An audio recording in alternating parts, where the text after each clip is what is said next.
Brought to you by Aqua Team. Be better, be bold. Be you. सन्माननीय विचारमंचाच्या समोरील आपण सर्व सन्माननीय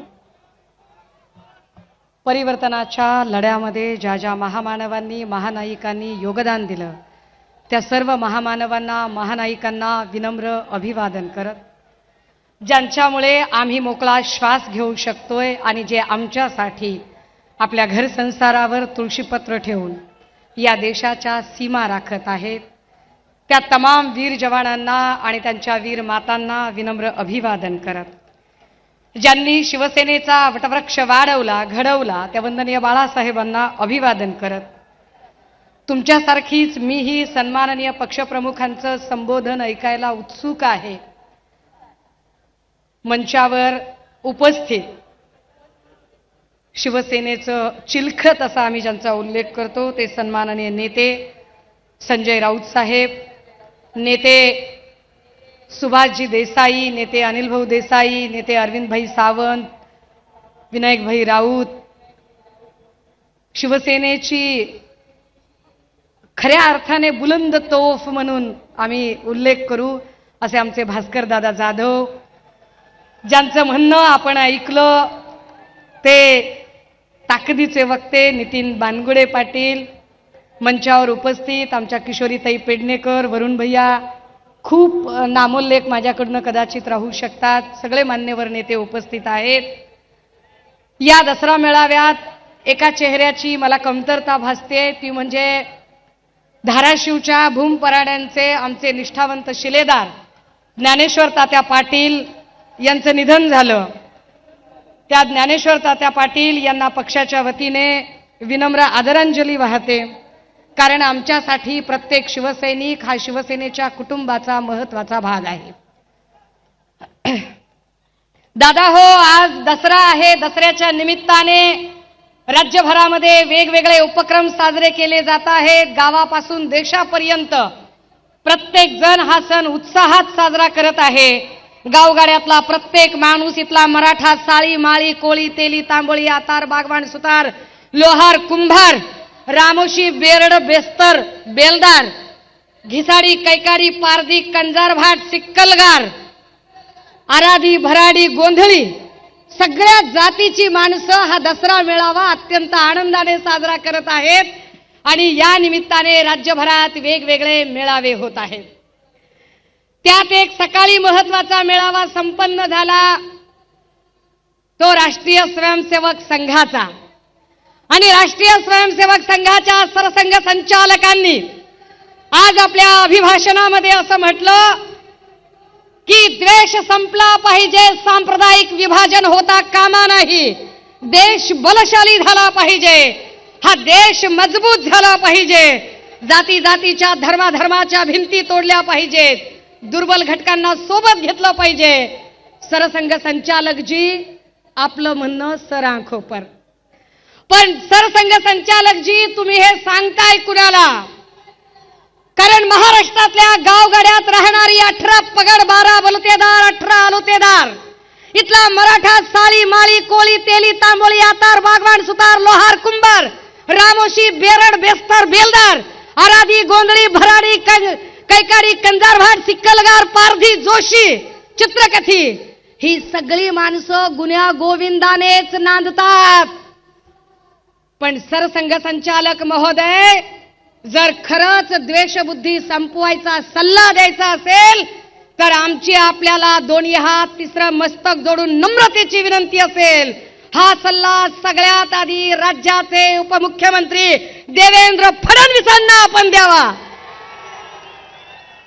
ज्यांनी या राज्यामध्ये माणसात माणूस ठेवला नाही, जातीत जात ठेवली नाही, ज्यांनी इथे द्वेषाचं राजकारण पसरवलं आणि ते द्वेषाचं राजकारण पसरवण्यासाठी कोकणमध्ये न चालणारी चिल्लर जी बाजारातनं रद्दबातल झाली आहे, असे 4 12 तुम्ही इथं बाजारात आणताय आणि तुमची न खपलेली 4 12 चिल्लर इथे लोकांमध्ये जर जाती द्वेष पसरवत असेल तर सरसंघ संचालक साहेब जरा देवेंद्रजींचे कान उपटा आणि सांगा त्यांना की आम्हाला हा महाराष्ट्र शांत हवा आहे, इथे सांप्रदायिक विभाजन कृपया करू नका. पण हे सांप्रदायिक विभाजन का केलं जाते? का?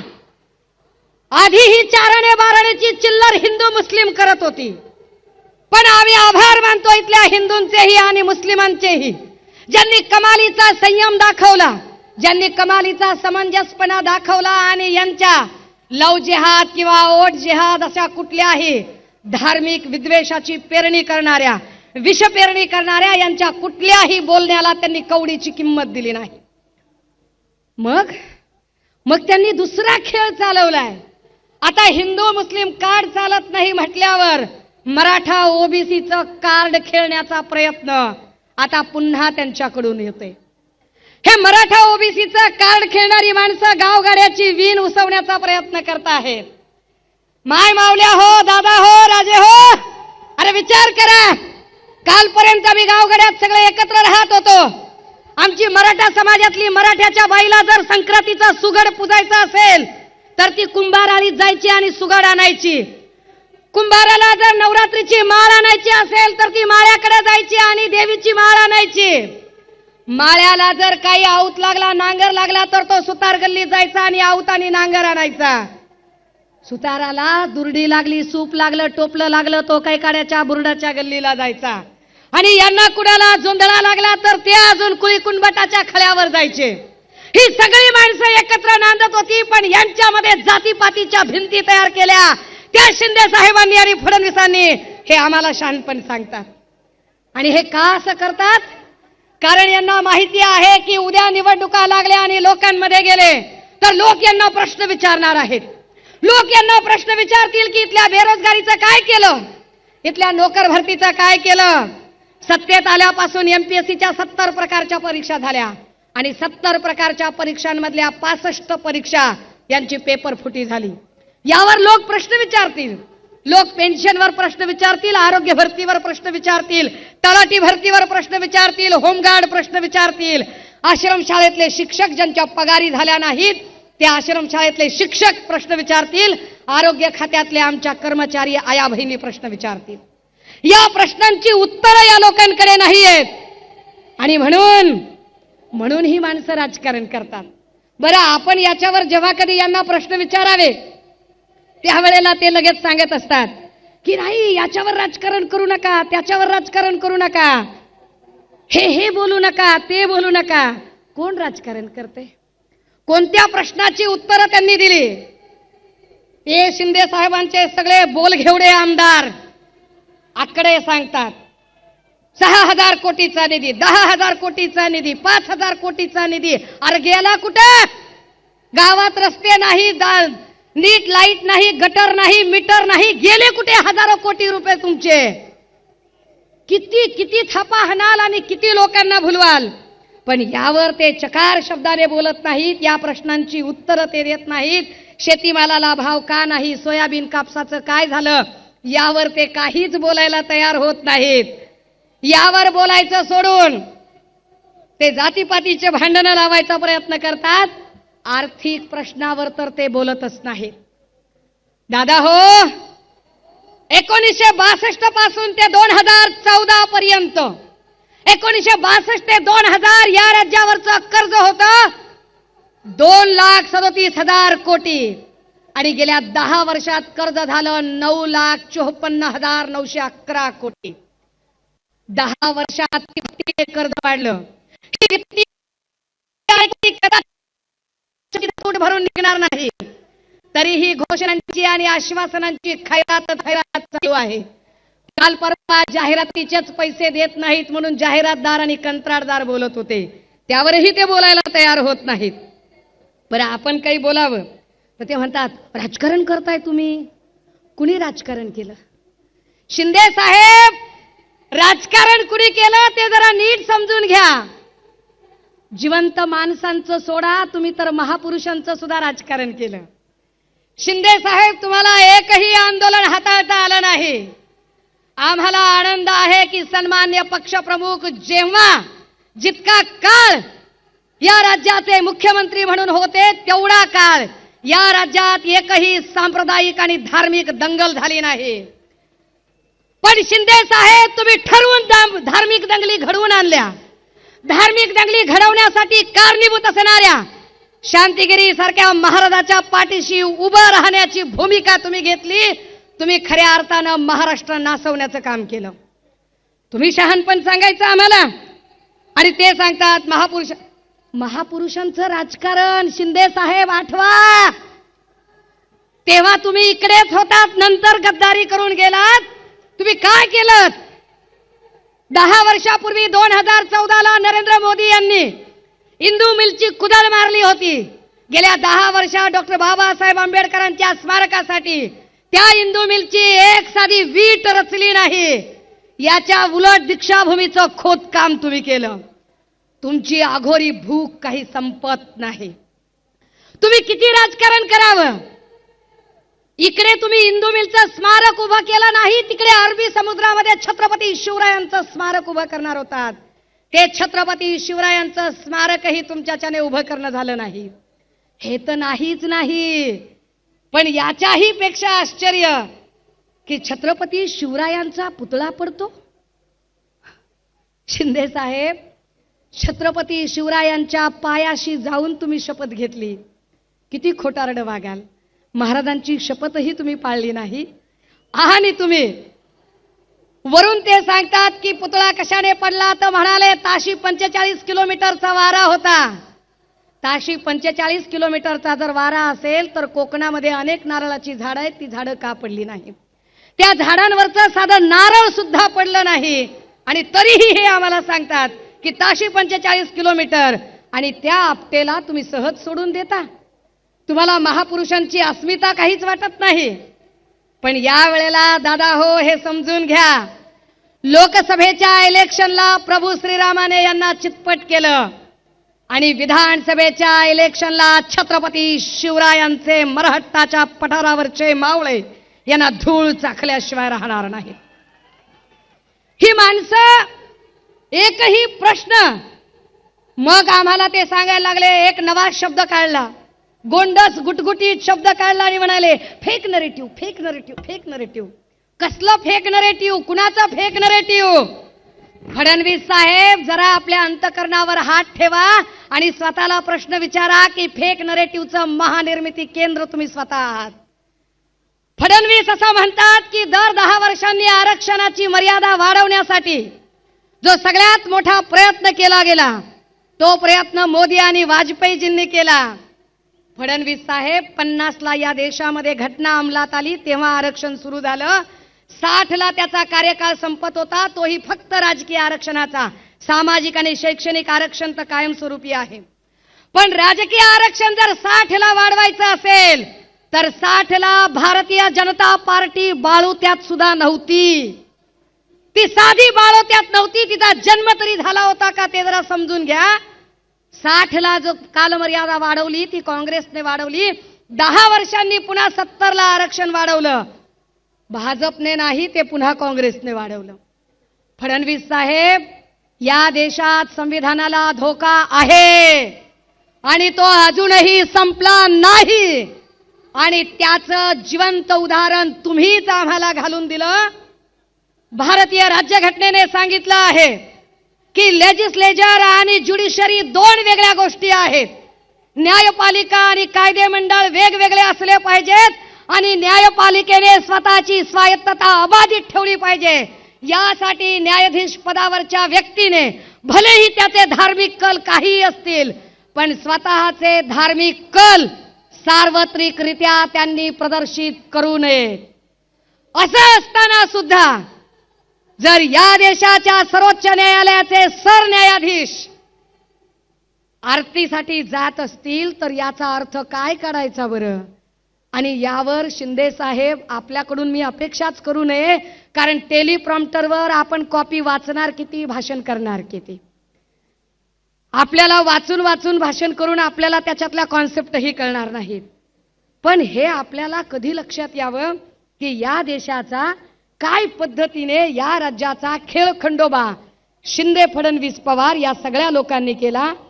वर हे सगळं झाकण्यासाठी इथल्या न्याय व्यवस्थेला काय पद्धतीने यांनी सगळीकडून वेठीस धरल्याचा प्रकार केला आणि हे सगळं झाकताना आश्वासनांची आणि घोषणांची खैरात सुरू केली. आता एक नवी खैरात सुरू झाली. ते म्हणाले की विरोधकांना खुपतंय लाडकी बहीण. काय खुपायचं कारण आहे? लाडक्या बहिणींनी 1500 रुपये कचकावून घेतले पाहिजेत, रटावून प्रत्येकीनं पैसे घेतले पाहिजेत. कारण लक्षात असावं राजे हो, जे आम्हाला महिना 1500 रुपये मिळायला लागले ते काही देवेंद्र फडणवीस साहेबांनी नागपूरचा बंगला विकून आम्हाला दिलेले नाही, किंवा ते 1500 रुपये शिंदे साहेबांनी तापोळ्याची जमीन विकून आम्हाला दिलेले नाहीत. दोघांनीही काही आपल्या खिशात हात घालून आम्हाला पैसे दिले नाहीत. हे पैसे आमच्या कष्टाचे पैसे आहेत. आमच्याच राज्यातल्या नागरिकांनी जो टॅक्स भरला त्या टॅक्सचे पैसे आहेत. तुम्ही फक्त पोस्टमन आहात, बेकार क्रेडिट घ्यायचा नाद करू नका. क्रेडिट घेतात, त्याचे बॅनर लावतात. अय दादा हो, तुमच्यापैकी लय जण काही तुम्ही विदर्भातून आला असाल, तुम्ही मराठवाड्यातून आला असाल.